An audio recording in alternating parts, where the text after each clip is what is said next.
నేటి నుంచి టీచర్ల బదిలీలు పదోన్నతులట ట్రాన్స్ఫర్లు అండ్ ప్రమోషన్స్ మల్టీ జోన్ 1, 2 వారీగా షెడ్యూల్ జారీ జోన్ 1లో ఈ నెల 22కు జోన్ 2లో 30వ తేదీకి ప్రక్రియ పూర్తి ఉపాధ్యాయుల బదిలీలు పదోన్నతులకు ప్రభుత్వం పచ్చజెండా ఊపింది సీఎం రేవంత్ రెడ్డి కూడా ఆమోదం తెలపడంతో పాఠశాల విద్యాశాఖ కమిషనర్ శ్రీ దేవసేన శుక్రవారం సాయంత్రం షెడ్యూల్ విడుదల చేశారు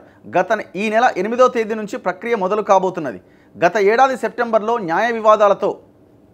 ప్రక్రియ అర్ధాంతరంగా ఆగిపోయిన విషయం తెలిసిందే మళ్ళీ అక్కడి నుంచే ప్రారంభించబోతున్నారు ఫలితంగా మల్టీ జోన్ 1లో ఈ నెల 8వ తేదీ నుంచి 22వ తేదీ వరకు 15 రోజులు మల్టీ జోన్ 2లో 30వ తేదీ వరకు అంటే 23 రోజులు ఈ ప్రక్రియ జరుగుతుంది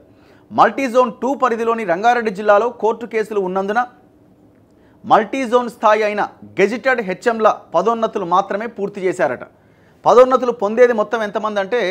దాదాపు 18,495 మంది అట రాష్ట్ర వ్యాప్తంగా 18,495 మంది ఉపాధ్యాయులు పదోన్నతి పొందబోతున్నారు ప్రధానోపాధ్యాయులుగా 763 మంది స్కూల్ అసిస్టెంట్లుగా 5,123 మంది ప్రాథమిక పాఠశాలల ప్రధానోపాధ్యాయులుగా 2,130 మంది భాషా పండితులు పీఈటీలు 10,479 మంది స్కూల్ అసిస్టెంట్లుగా ప్రమోషన్లు పొందబోతున్నారు గత ఏడాది గెజిటెడ్ హెచ్ఎంలుగా 2 జోన్లలో 1,250 మందికి పదోన్నతి లభించింది గత ఏడాది 12,472 మంది బదిలీ అయ్యారు ఈసారి మరో 40,000 మందికి పైగా బదిలీ అవుతారని విద్యాశాఖ అంచనా వేసింది ఉద్యోగ విరమణ సమయం 3 సంవత్సరాల్లోపే ఉన్నవారిని బదిలీ చేయరు సో నిన్న పెద్ద ఎత్తున 317 జీవో బాధితులంతా రేవంత్ రెడ్డి ఇంటి దగ్గరికి వచ్చారు మాకు రేవంత్ అపాయింట్మెంట్ దొరకలేదు అని వాళ్ళు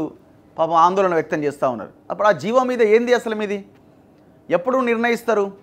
ఇంకొక విషయం చెప్తున్నారు వాళ్ళు జీవో 317 అది ఓపెన్ అవుతుంది కానీ ఇది మన అభిప్రాయాలు తెలుసుకుంటారు ఎవరెవరికి అభ్యంతరాలు ఉన్నాయి అభిప్రాయాలు తెలుసుకునే దాంట్లో 46 జీవోకి సంబంధించిన వెబ్ పోర్టల్ ఓపెన్ కావట్లేదట మరి ఇది ఎట్లా దానికి ఒక కమిటీ వేసినారు కానీ అంత తూతూ మంత్రంగా వ్యవహారం నడుస్తున్నట్టుగా అనిపిస్తూ ఉన్నది ఇప్పుడు ఈ 317 జీవో ఏం చేయబోతున్నారు ఆ స్పౌజ్ బాధితులకు సంబంధించిన అంశం కానీ మిగతా 317 జీవో ద్వారా ఇబ్బంది పడుతున్న ఉపాధ్యాయులే కాదు మిగతా అన్ని డిపార్ట్మెంట్లకు సంబంధించిన వాటి మీద ఫోకస్ చేయాల్సిన అవసరం ఉన్నది మల్టీ జోన్ 1 షెడ్యూల్ అట వరంగల్ మల్టీ జోన్ 1 అంటే వరంగల్ 8 నుంచి 9 వరకు స్కూల్ అసిస్టెంట్ పోస్టుకు అర్హులైన వారి సీనియారిటీ జాబితా ప్రదర్శన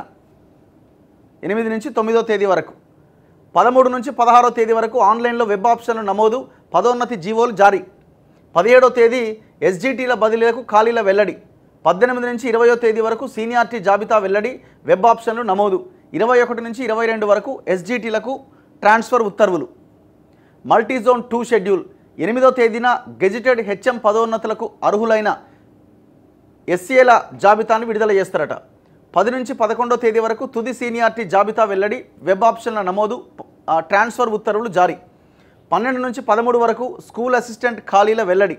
16 నుంచి 18 వరకు డేట్స్ ఇవి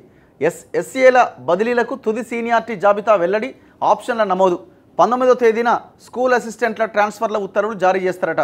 20వ తేదీన స్కూల్ అసిస్టెంట్ల బదిలీల తర్వాత ఖాళీలు వెల్లడిస్తారు వాటిని ఎస్జిటీలకు పదోన్నతి ఇచ్చి భర్తీ చేస్తారట ఖాళీలు ఇస్తారు అదే రోజు ట్రాన్స్ఫర్ ప్రమోషన్లు ఇస్తారు ఎస్జిటీలకు 21 నుంచి 24 వరకు స్కూల్ అసిస్టెంట్లుగా పదోన్నతికి అర్హులైన ఎస్జిటి తుది సీనియారిటీ జాబితాను ప్రదర్శిస్తారు పదోన్నతి ఉత్తర్వులు జారీ చేస్తారు 25వ తేదీన ఎస్జిటి ఖాళీలు వెల్లడి 26 నుంచి 28వ తేదీ బదిలీల కోసం ఎస్జిటీల తుది సీనియారిటీ జాబితా ప్రదర్శన వెబ్ ఆప్షన్ల నమోదు 29 నుంచి 30 వరకు ఎస్జిటీల ట్రాన్స్ఫర్ ఉత్తర్వులు జారీ చేస్తారట ఉపాధ్యాయ సంఘాలు హర్షం వ్యక్తం చేస్తున్నాయట